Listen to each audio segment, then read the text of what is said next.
বর্ষাকালে ধারণ করা এই নদীটির চিত্র, এটির ভিন্ন চিত্র আমি আপনাদের দেখাবো, যার কারণে এই ভিডিওটি ধারণ করেছি আপনাদের দেখানোর স্বার্থে। ভারত কী করে আমাদের বাংলাদেশ নদীগুলো কীভাবে মরে যাচ্ছে এবং বর্ষাকালে কেন এত পানি থাকে, শীতকাল বা শুকনোকালে মৌসুমি শীতকালে কেন নদীতে পানি থাকে না। বর্ষাকাল আসলে নদীর প্রথমেই পানি থাকে, কিন্তু বর্ষাকাল শেষ হয়ে গেলে নদীতে পানি থাকে না। এর কারণ কি, কেন থাকে? শীতকাল আসলে নদীগুলো শুকিয়ে মরুভূমির মতো হয়ে যায় এবং শীতকাল শেষ হয়ে গেলে বর্ষাকালে আবার নদীতে প্রচুর পরিমাণ পানিতে অথই পানি থাকে। এর কারণ কি আমি বলছি। এই নদীটির নাম দুধকুমার নদী। এটি কুড়িগ্রাম জেলায় বরঙ্গমারী থানাধীন। এখান থেকে সোনারহাটি স্থলবন্দর, একেবারে কাছে স্বর্ণিকটে ভারত থেকে উৎপত্তি এবং এই দেখতে পাচ্ছেন নদীর ভিতরে কিন্তু এটা চাষাবাদ ফসলি জায়গা, ফসল ফলাচ্ছে কৃষক। এটি কিন্তু নদীর বর্ষাকালে এই যে দেখুন কৃষক চাষাবাদ করতেছে। বিদ্যুৎ থাকবে কেউ, বিদ্যুৎ দেখুন না, বিদ্যুৎ থাকলে হয়তো মোটরের পানি, বিদ্যুৎ চালিত মোটর সেক্ষেত্রে পানি উঠে যাবে, তখন সেলা চালিত ইঞ্জিন চালিত মেশিন চাষাবাদ হচ্ছে। এবং এই নদীটি এতটাই ভাঙ্গল প্রবল বা ভাঙ্গে দুপারেই প্রত্যেক বছর নদীর গর্ভে অনেক বাড়ি ঘর, বসত বাড়ি, চাষাবাদের জায়গা, জমি বিলীন হয়ে যায় নদী গর্ভে। এটি তার অংশ এবং কিছু বছর পরে সেগুলো আবার জাগ্রত হয়। মানে ভাঙ্গা করার মাঝে আমাদের এই নদীমাতৃক এলাকাটি এত ভাঙ্গলপ্রবণ নদী আসলে আমি কোথাও দেখিনি। পদ্মা নদী ভাঙ্গে, কিন্তু এর মতো মনে হয় না। এটি অনেক বিস্তৃত এলাকায় নেই, ভেঙে হয়ে একাকার হয়ে মানুষের জীবনমান বিষণ্ণ। কিছু পানি থাকে খুবই অল্প, এগুলি হেঁটে পার হওয়া যায় এরকম পানি, এবং অল্প কিছু জায়গা আছে নদীতে এখানে বেশ গভীরতা রয়েছে, পানি রয়েছে। কিন্তু এর কিছু কারণ কি, কেন পানি থাকে না শীতকালে এবং বর্ষাকালে প্রচুর পানি, এই কারণ কি অবশ্যই এর বিষয়ে কারণ রয়েছে। ভারত এমনই একটি রাষ্ট্র, তারা শুধু সুবিধাই নিতে চায়, কিছুই দিতে চায় না।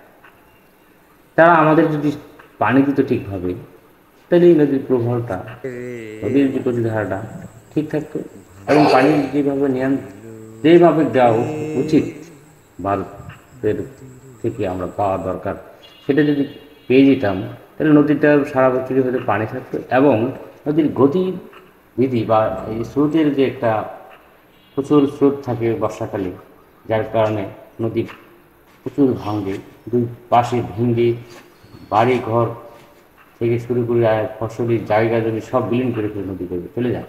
এই যেমন এখানে দেখা যাচ্ছে কিছু পানি, আর বিশাল এলাকাটাই কিন্তু এই চর উঠে আসছে, মাঝখানে চর, এখন মাঝখানে চর দেখা যাচ্ছে। ভিডিওটি যদি স্থির করা সম্ভব হয়নি বা যদি ওঠানোর সময় চিত্রটা এইভাবে করা সম্ভব হয়নি। দেখো, এইভাবে প্রতি বছরই আমাদের ভোগান্তি শেষ থাকে। ভারত তাদের যখন পানির প্রয়োজন হয় তারা আটকে রাখে, আবার যখন পানির প্রয়োজন নেই তখন ছেড়ে দেয়, যে এমনভাবে ছেড়ে দেয় যেটা আমাদের এই বাংলাদেশের উপর দিয়ে বয়ে যাওয়া নদীগুলো প্রচুর ক্ষতি করে আশেপাশের বসত বাড়ি থেকে জায়গা জমি সব কিছু। একটা বাড়ি ভেঙে যদি বারবার গড়তে হয়, তাহলে সেখানে একজন মানুষের জীবনমানের কতটা বিপর্যয় ঘটে, কতটা নিম্নমানের সেই অঞ্চলের মানুষের অর্থনৈতিক হয়ে ওঠে, সেটা ভাববার বিষয়। এ থেকে উত্তরণের আসলে কোনো পথ আমাদের আছে বলে আমার জানা নেই। এটি উন্নয়নও তেমনভাবে এই নদীর শাসনও হয় না, বা নদীর শাসনের যে ব্যবস্থা সেই দৃষ্টিও এখানে করা পড়ে না।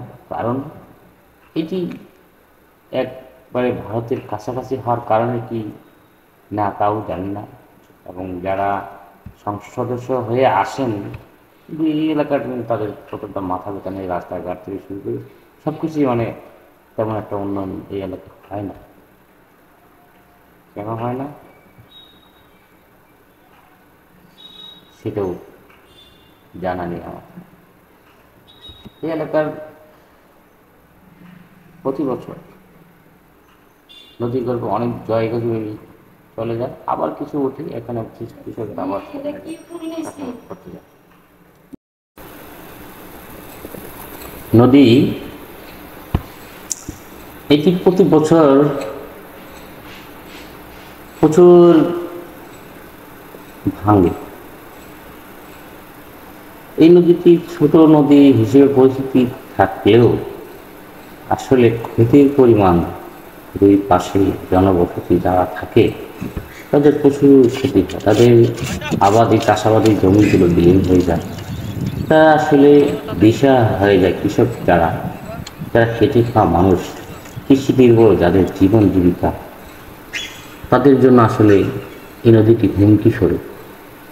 এটা থেকে পরিত্রাণের আসলে কোনো পথ এলাকার মানুষ খুঁজে পাচ্ছে না।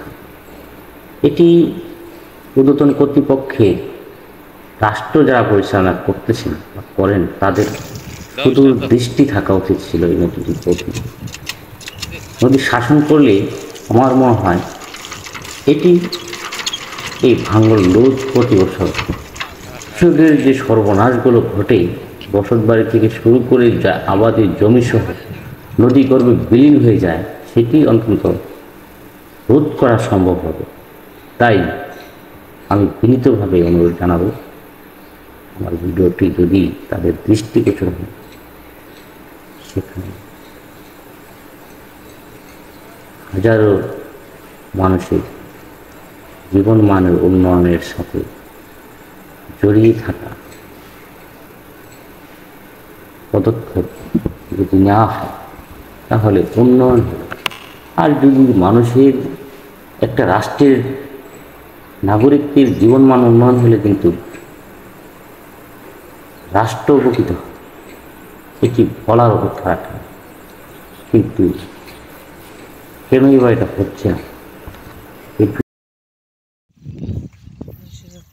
শুকিয়ে যাওয়া এই মরুভূমি নদী নয়, যেন একটা মরুভূমিতে রূপান্তর হয়ে থাকে।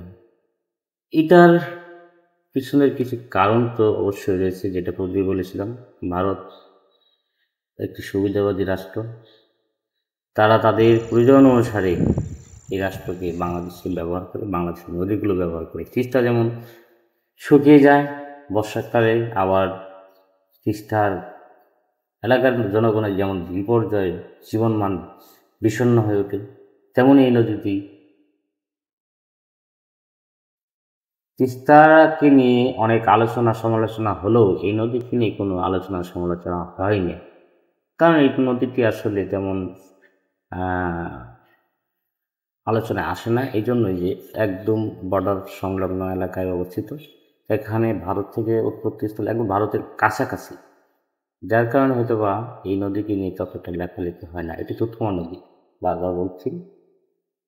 এটার উৎপত্তিস্থল ভারত থেকেই, ভারতের প্রয়োজন অনুসারে পানি ছেড়ে দেয়, প্রয়োজন যখন থাকে না, যখন তাদের পানির প্রয়োজন হয় তখন তারা পানি আটকে রাখে।